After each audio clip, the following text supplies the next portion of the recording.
বন্ধুরা দেখো তো কোথায় চলে এসেছি। চলে এসেছি মায়াপুর। তো মায়াপুরটা দেখার জন্য অনেক দিন ধরেই মনটা ছটফট করছিল, এর আগেও আমি গেছি। তো তবুও ভাবলাম চলো যাই একটু ঘুরে আসি। দেখো ঢোকার সাথে সাথে তোমাদের গেট দেখিয়ে দিলাম। গেটের সাথে কি সুন্দর একটা রথ দাঁড়িয়ে আছে, আর এখানে সবাই দেখো সেলফি নিচ্ছে।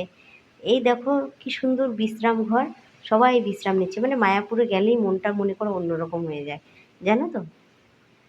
দেখো এখানে খাবার ঘরে চলে আসলাম। তো খাবার ঘরে দেখো কি সুন্দর সবাই বসেছে, মানে একটা পরিবেশটাই অন্যরকম। এত গরমের মধ্যেও এত আনন্দ লেগেছে যেটা আমি বলে বোঝাতে পারবো না তোমাদের।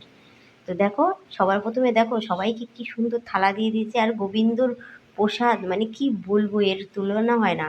এত সুন্দর প্রসাদ, যত ভালো করেই আমরা রান্না করি এত টেস্ট কোনো দিন হয় না। খুব ভালো লেগেছে আমার। তোমরা চাইলে তোমরাও যেতে পারো আর এই এই প্রসাদটাকে উপভোগ করতে পারো। আর এর জন্য মাত্র 40 টাকা টিকিট নেয়। তো চলো তারপরে